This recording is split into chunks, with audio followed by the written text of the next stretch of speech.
একটু ঝাল ঝাল মুরগি কষা খেতে চাইলে কিন্তু এই রান্নাটা একদম পারফেক্ট। গোলমরিচ দিয়ে বানানো, খুব বেশি উপকরণের দরকার নেই, খুব সহজেই কিন্তু হয়ে যেতে পারে। একটা বাটিতে চিকেনের টুকরোগুলো নিয়েছি। এবারে সঙ্গে দিয়ে দিচ্ছি কিছুটা গোলমরিচের গুঁড়ো, অল্প কিছুটা লবণ, আর দিচ্ছি কিছুটা লেবুর রস। পরিমাণগুলো আগের মতোই স্ক্রিনে দিয়ে রেখেছি, এছাড়াও ডেসক্রিপশন বক্সে দেওয়া থাকবে। চিকেনের সঙ্গে এই সমস্ত কিছু খুব ভালো করে মাখিয়ে নিচ্ছি আর ঢাকা দিয়ে রেখে দেবো আধ ঘন্টার জন্য। একটা শুকনো কড়াই গরম করতে দিয়ে তাতে দিয়ে দিচ্ছি কিছুটা কাসুরি মেথি। শুকনো কড়াইয়ে একটু ড্রাই রোস্ট করে নেব, পরে এটা আমাদের দরকার হবে হাতের সাহায্যে গুঁড়ো করে নেব। কড়াইয়ে দিয়ে দিচ্ছি সাদা তেল। তেলটা গরম হয়ে গেলে চিকেনের টুকরোগুলো এখানে ভেজে নিচ্ছি। 6-7 মিনিটের জন্য নাড়াচাড়া করে চিকেনটা একটু তেলে ভেজে নেব। চিকেনের টুকরোগুলো হালকা রং পরিবর্তন হলেই তেল ঝরিয়ে তুলে নেব।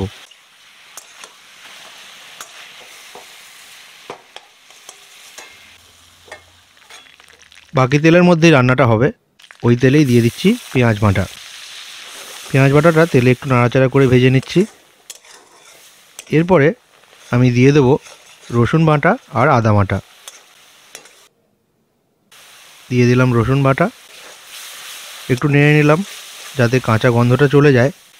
এর সঙ্গে আমি দিয়ে দেব আদা বাটা আর দিয়ে দেব কিছুটা লবণ।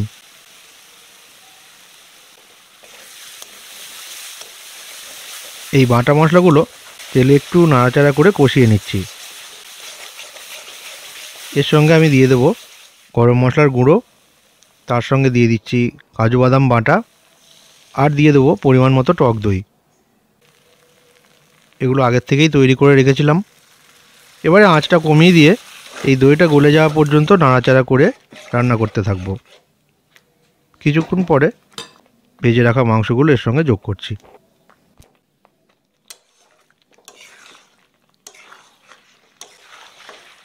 এই রান্নাটা হতে খুব বেশি সময় লাগবে না, চিকেনটা আগের থেকেই ভাজা আছে।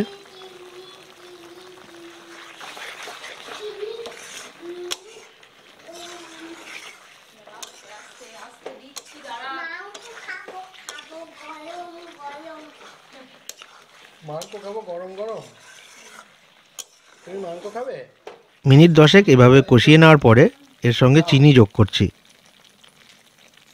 তারপরে আবার ভালো করে নাড়াচাড়া করতে থাকছি। আঁচটা কিন্তু মাঝারি করা আছে।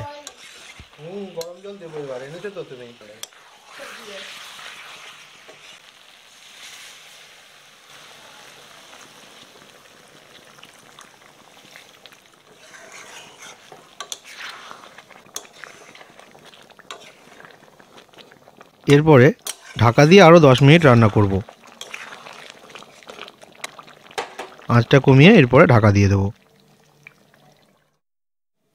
ঢাকা দিয়ে মিনিট 10 রান্না করলেই মাংস একদম নরমভাবে সেদ্ধ হয়ে যাবে। শেষ দিকে দিয়ে দিচ্ছি গোলমরিচের গুঁড়ো আর দিয়ে দিচ্ছি কাসুরি মেথির গুঁড়ো, যেটা আগেই আমরা তৈরি করে রেখেছিলাম।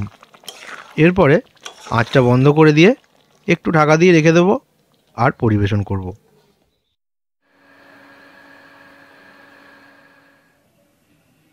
আর এভাবেই আমাদের মুর্গ কালি মির্চ হয়ে গেল তৈরি। সব থেকে ভালো লাগে গরম গরম রুটির সঙ্গে খেতে।